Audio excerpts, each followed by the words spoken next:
So welcome back, ladies and gentlemen, the 9th of September 2025. I told you on the 8th of September 2025 that there was a lot of back and forth. If you listen to the final part of my last video, I said there's a lot going on in Mali, in the AES state generally, special military operations, total military operation, because what we have on the 9th of September, I don't know, I can't call it a special military operation because the military might of the Malian armed forces was on full display. As in, everybody was outside. The dogs were outside. The Air Force were outside. The drones were outside. It was a total show. And unfortunately, the JNIM actually, according to what we are hearing from our sources, some of them even had to move out of the territory of this special military operation completely just to not be found. But ladies and gentlemen, still some of their bases were, because they actually searched them into their bases, Let's welcome our reporter Mohammed Ajara. And the General Staff of the Armed Forces informs the public that on September 9, 2025, the forces located and destroyed a base of armed terrorist groups in the Musafa area at the northern edge of the Bule forest, 35 kilometers south of Jumara in the Diema district, Kayes region. Several dozen terrorists were neutralized in this strike on the terrorist hideout by the air patrol. The General Staff of the Armed Forces reassures the population that the clearing operations are ongoing and that the pursuit of obscurantist groups will continue right into their hideouts. The General Staff of the Armed Forces thanks the Malian people for their constant and unwavering support for the brave Fama, who are committed to defending territorial integrity and ensuring the safety of people and property. Also, during an offensive reconnaissance mission in the Kayes region, more precisely in the Lambatara area, on Tuesday, September 9, 2025, the FAMA apprehended 4 suspicious individuals in possession of 17 mobile phones. Investigations are ongoing. The General Staff of the Armed Forces reminds the population to remain vigilant and patriotic. The armed forces will spare no effort to track down and neutralize terrorists wherever they may be found. One of the things that the terrorists has done recently that has actually really messed them up way bad is because is the fact that they post their location, they post themselves doing drills and all of that, being trained by some people that actually imports them, but some of them that have actually been neutralized recently, some of them that have been captured. We've noticed something very, very disturbing about their situation. Look at what one of them was found with: just rice and tomato paste. That's the most disrespectful thing I've seen. And even some of the money, the cash that is being found with them is a very dirty CFA franc note. That currency is now going super diabolic from being diabolic. we would not only neutralize, we will soon neutralize the currency. So ladies and gentlemen, let's forge ahead. Now, the operation in Kayes today was actually partly special, full, intermediate, because some of the news that you've been hearing recently, that social roads have been blocked, these cars have been... Le week-end dernier, les djihadistes affiliés à Al-Qaïda étaient à une quarantaine de kilomètres de Bamako, la capitale malienne, sur la nationale 6. Ils ont bloqué une partie de cet axe routier, ce qui a obligé d'ailleurs les passagers, les voyageurs à bifurquer par le pont qu'on appelle Cayo et de prendre la direction de la localité de Koulikoro avant de rallier la capitale malienne. Donc, ils l'ont fait. Ils peuvent le faire si en face, il n'y a pas un dispositif de sécurité adéquat. Because I know everybody go out there to pick information from wherever they go to pick their information from. Ladies and gentlemen, let's take it to what the official Malian source just put out there. Let's listen to this video. In an audience with the President of the Transition, Supreme Commander of the Armed Forces, we came to report to him the effective arrival, that is, the physical presence among us, of 2 of our fellow servicemen who had been abducted on August 6th, namely Chief of Police Abdrahmane Dembele and Police Sergeant Boubacar Dabo. They were abducted near Bamara Maoudé on the Tombouctou-Douaza road. By the grace of God and thanks to the involvement of all the defense and security forces, especially the intelligence services, they were freed yesterday, Monday, September 8th. We came to personally present them in person to the esteemed head of state, who graciously gave them valuable advice here, thoughtfully stating that this is an integral and fundamental part of our lives. When you choose a military life, you also accept certain risks. I would like to especially and sincerely thank the intelligence services who were truly and deeply involved in this significant release, to acknowledge their exceptional professionalism and to heartily congratulate them for absolutely everything they have diligently done, and also to emphatically state that they are indeed among us here today, present and accounted for. They will be taken care of by a medical team, including psychologists, and then they will return to their families. The defense and security forces, wherever we are, we will fight against terrorism. This will not discourage us, it will not divert us from our sovereign mission of operational defense of the territory and the protection of people and their property. This is also the time to have a solemn thought for some of our brothers in arms who are in captivity, held hostage, to tell them this: we are with them, they are not alone.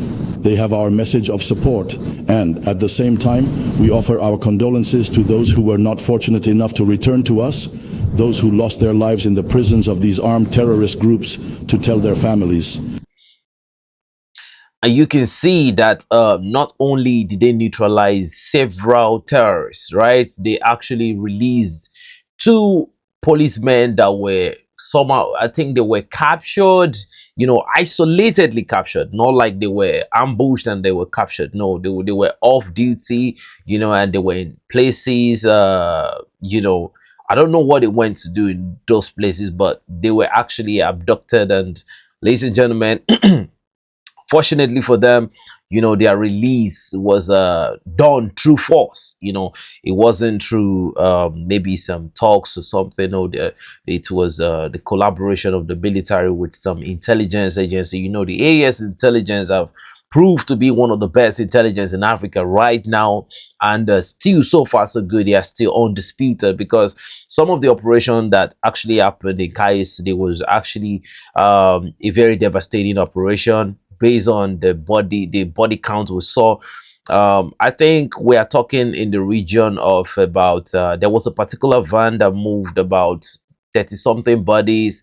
There was another van that moved about something that was looking like a 60, because the legs were very much.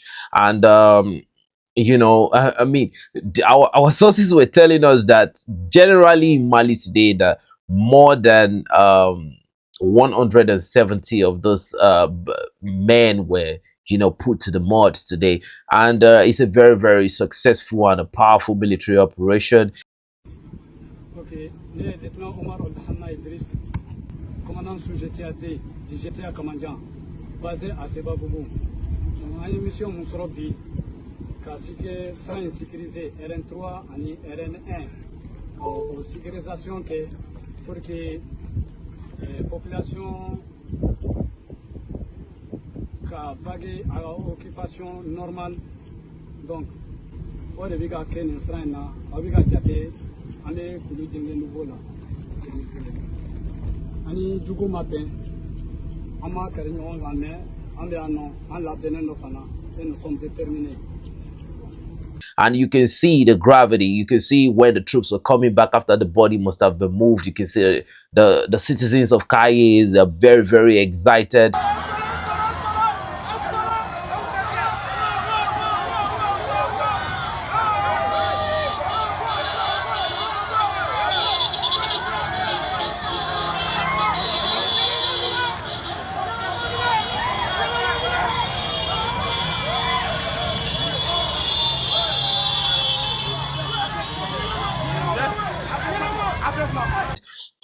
The patrol, you know, when you look at the patrol van,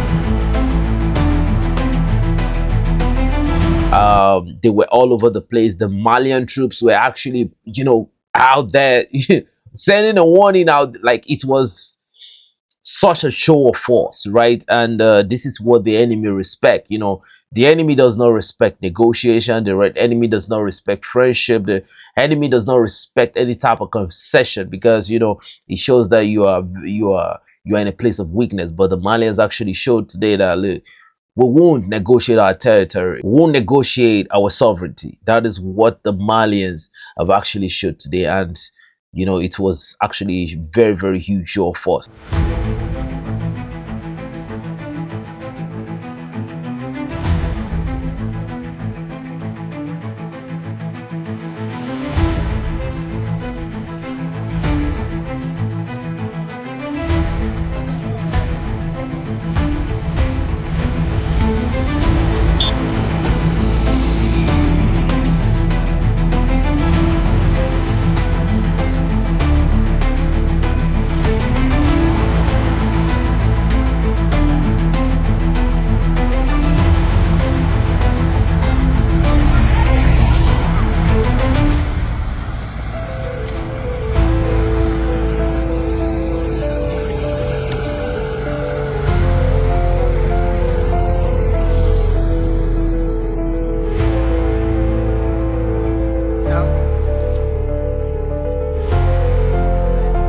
Now, let's move to the next information that we've seen. Actually, you know, there was an operation in Banwa that I talked about with the Papa Parfait Camus that actually led a super squad, you know, elite squad of the BIR 18 and the BIR 28 that actually neutralized a lot of terrorists in Banwa, the city of Sami, because the operation of the terrorists then was to capture the city of Solezo, which is the capital of the Bawa province, but unfortunately they were unsuccessful. Now, you know, we actually brought out some information that the troops were taking turns to shoot down drones, and somebody actually said in the comment section that it's not possible for you know, soldiers to be shooting down drones, that they would be panicky, that the drone warfare does not work like that. Now the terrorist sources have you know, there are some information we just choose not to bring out, you know, exclusively, because you know, even we that are bringing out this information, you know, I mean, we really have to watch our backs too, because, you know, the world is so cold, and in a lawless environment anything can happen. Yeah, so we're actually on guard at all times. So I'm telling you, I've been equally bribed too, you know, to stop supporting the AES. Yeah, I told my day ones about it, the people that actually came to this platform very early. I was offered a lot of figures that if I can stop this, but I grew up in a family where my dad actually we grew up seeing our dad rejecting a lot of huge financial offer from politicians, so that our dad can, you know, turn in the people that actually love them for the philanthropic things he does in the society. But we saw him reject a lot of money. We were hating on him at first, but after some time we realized that that was who he was, but we did not know that those values were, you know, getting incorporated in our lifestyle. And I think again it's all about DNA and the type of person you are as a person. I think I'm just that kind of person that you know, what guides me does not guide everyone. I'm guided by the fact that any moment can be the last. You know, that is my biggest searchlight. You know, I'm not really the kind of person that wants to live forever or want to be here for overtime. I know that any moment can be the last. So imagine you sign a $100 billion, let's even say $100 billion, something ludicrous, right? You sign $100 billion check tonight, and tomorrow something goes wrong and you're gone. What happened to the $100 billion cash, right? Maybe your family don't even know you have the money. It's gone. So I think we need to be more after patriotism. We need to be loyal. We need to be we need to respect the struggles of the ones that were here before us. We need to, you know, we need to just be good people. There's no one that is going to help us learn how to be good people. And remember, nobody ever taught you to be patriotic. Like, I don't know, if you look at everything that the Western powers, the things that promote, even if you look at the internet, if you look at the things that have a lot of views and the ones that have lesser views, they hype up the frivolities and they bring down the things that can actually open your insights.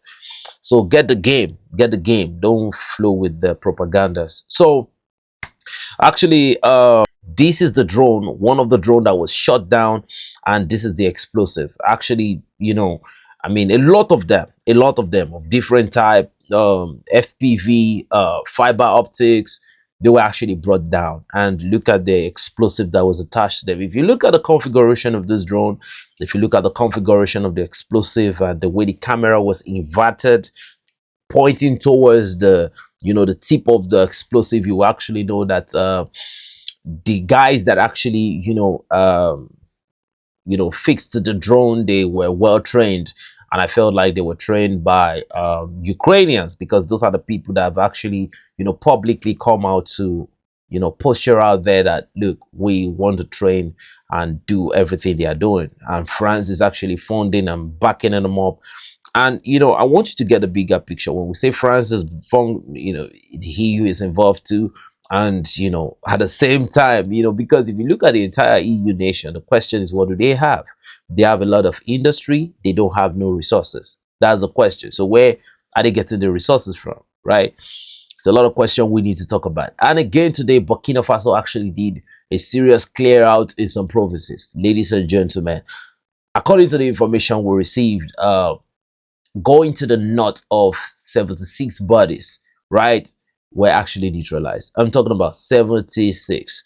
Now, a lot of people would ask, you should be curious, how did the 76 guys get neutralized? Was it a ground operation? Yeah, it was partially a ground operation, and it was an area assault. If you look at the pictures, you can see here, if you look at the ground here, you can see the burnt parts. Yeah, they were seriously neutralized. Their enclaves were broken down. We are coming to a point where the terrorists are getting heavily demilitarized. Like, we've talked about this for a long time. They are not just being contained. They are not just being destroyed. They are being beaten down mentally, physically, and they are getting drained. Even the logistics are getting cut out. According to the information we are getting, our sources are even telling us that some of these terrorists, they get to die after flying with the bullet wounds they receive in some of those skirmishes, because the medical logistic supplies have been cut out. Even some of their internal drug suppliers that posture to be pharmacy vendors in the community, that some of them have been picked up. The intelligence of the Malians just keep working effectively. They are not relenting. And in Burkina Faso to the same thing. And they're actually, getting close to the end of this hydra, built up that was done by the sponsors of this terrorism in Africa. But it's worrying how the sponsor terrorism on one hand, and they pretend to be angels on the other side. Some weeks ago, their representative in the Sahel, in the name of Segi Daniel, a Beninese journalist that was trained and funded, and everything was done by France. He was actually talking about giving some kind of hypothesis on how terrorist elements can take over the city of Bamako and all of that. But ladies and gentlemen, he said the terrorists were already moving closer to Nioro. Nioro is just some few kilometers away from Bamako. But at the end of the day, everything has been debunked. All this posturing he's doing. I think France as a country, excuse my bad, I think France as a country, they're not really smart. I wonder how their DGSE whatsoever, I wonder how it works, because to me, what I've seen from France so far, their technique, their diplomacy, their style, there's nothing interesting about France, honestly. There's nothing interesting about these people, and it's really worrying. Africa has always saved France on so many levels. Let's forget about the Tyroleans in the World War II. They actually took soldiers from different places that went to fight for them. They couldn't really defend themselves. That was a very shameful thing. Let's forget about what they did after the war was over, right? If you look at the World Cup that they played against when they met Argentina in the final, look at the entire starting 11. It came to a point it was a disgrace. It was Africa at the World Cup finals, not even France. You know what I mean? And it's how they shamelessly come out to, make these claims and all of that. And they are so racist. According to what we heard, when some players perform good, they are French. But the days they have off, bad days in office, they call them Africans. They come out to show this racism. And that's why we should understand this is not about the deep state of France. When I call France, a lot of people might look at me like, it is the government of France, it's the deep state. As long as they have citizens that are racist, majority of their citizens are racist, and we must realize that, look, it is not about the government. Macron is a product of France. He's a product of the country. He's a genetic product of the country, right? If you look at Beirut, if you look at the DGSE agent that was caught in Mali, is a product of the country. So, genetically, I think these people are just, they're like that, we should put them where they are, and we should try to, not fall for the tricks of the politicians, because the politicians are some of the most unpatriotic human beings that you can ever have in your life. I love the fact that the Burkinabe citizens are already saying that they don't want to hear anything about politics again. It's not really benefiting us, right? It's not really beneficial at all. Politics, democracy, it has been a sort of a control mechanism by the colonialists to steal, because they are using known criminals. Most of the time, the people that eventually emerge in the political sphere are known criminals. I don't want to make mention of, I don't want to mention president's name, like criminals that they know. That is why you see that they can hit. Look at Syria, the president of Syria, right? Democracy is a system that was created to, put people that have vulnerabilities, obvious vulnerabilities. So when they try to make those stooges make some concessions, and those ones are trying to behave as if they are legit patriotic people, they can do whatever they want to do with them. Do you know what I mean? It's just a system of impunity that we must reject at all costs. Look at the FASO member going on in Burkina Faso. The citizen in diaspora, the citizen at home, even people that have visual impairments, everybody's trying to put hands together and do something. But guess who? The people that didn't contribute even a dime, the politicians. So what the politicians do is, how that these people are born traitors and they will die being a traitor is the fact that they are only interested in stealing the natural wealth that belongs to the entire people in the country, right? And they will go and store it in the countries of the criminal countries that installed them. And before you know it, you hear visa ban, you hear they should not travel, and you wonder why these people are scared. That is just the reason. Most of the money they steal in your countries, they store it over there. Remember what the Venezuelan president said about the United States, that a lot of drug money is being stored in the United States, right? So now imagine those that owns the money that have been stored in the United States. Let's say the United States government just make one strict visa about, you will see that their politicians will start trying to even, trade the entire country and its citizens, just to get the visa, situation solved. Do you get a jack? But you see the patriots saying, like, you can go to hell with your visa. Right now, I won't lie to you. I don't even, majorly, I don't trade with the United States in any way or form.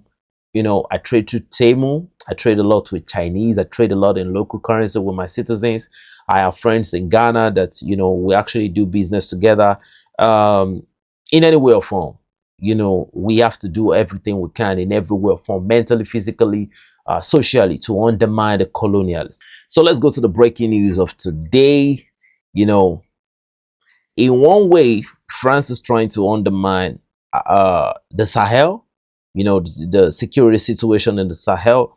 They keep, through RFI and France 24, they keep lying about Mali, Niger, and Burkina Faso. But at the end of the day, on the other side, they keep saying that, look, they want to re-establish a very good diplomatic relationship with the Sahel. We actually dropped the news yesterday, and just to show you the confirmation of the news, let's look at the new diplomatic strategy, right? It's like they've now done something reasonable. So ladies and gentlemen, watch this video. We learned that France wants to re-establish dialogue with Mali. To this end, Paris has appointed Thibault Fourrière as the new chargé d'affaires in Bamako, a position that has served as ambassador since Joël Meyer was expelled in January 2022. An experienced diplomat, Thibault Fourrière is known for being both Russian-speaking and Russophile, a profile that is far from insignificant at a time when Mali has strengthened its strategic partnership with Moscow. By choosing him, the Quai d'Orsay hopes to demonstrate its willingness to adopt a more open approach, better suited to the current context. But the mission promises to be delicate. The climate remains marked by deep tensions between Paris and Bamako after years of disagreements over security, military cooperation, and Malian sovereignty. For the transitional government, any resumption of dialogue must take place with strict respect for Mali's sovereign choices and without external interference. This appointment therefore reflects France's desire to reach out, but there is no guarantee that Bamako will accept this rapprochement. Mali, now oriented toward new partners, is watching this gesture from Paris with caution. Now we should ask the question that what type of people do these people think they are dealing with? You now want to get somebody that can speak Russia, because he can speak in Russia. You think that is what we're tripping on? You think we are interested in Russia? We have mutual respect. We just like to do business with Russia. It's not like if the citizens change their mind tomorrow, maybe Russia starts taking some steps that are not nice. The citizens will tell them to go, But this whole thing of these people are just very unintelligent, and that's what unfortunately that's what I've discovered about France very lately. They are very, very they're not so smart. Man, I mean, the people of the Francophone, they need to decolonize themselves, right? You all need to decolonize, because if your education is you relying on what France gave you as an education, right? Say you want to bring somebody that can, he probably could speak French, he probably could speak Russian, he probably could speak English, in my own opinion, but he can't speak Bambara, right? Can he? I think, to me, if they tell me that, what do I think about that guy? I would tell you that he's probably a DGSE agent, maybe some of the, the latent ones that you actually don't see, should I say the sleeper DGSE? These guys are more like terrorists right now. That's how I see them. I don't really see France like a reasonable country. Like, I see these people and their representatives, I see them more like terrorists. We have one that was just caught in Mali, which we all saw him. These are international terrorists right now. Still looking at a nation that is funding terrorism, like some respectable bunch, is actually not it. So, ladies and gentlemen, to wrap it up for today, we have the Citizen Patriotic program in Burkina Faso that I just rounded up today. A batch of it has just rounded up. We have the citizens coming out in their glamorous Burkina Faso apparel. Like, look at the uniform of Burkina Faso. Like, I've never seen something this beautiful.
a les émergés qui tiennent donc leur attestation, qui met donc une particularité entre eux et les autres Burkinabés.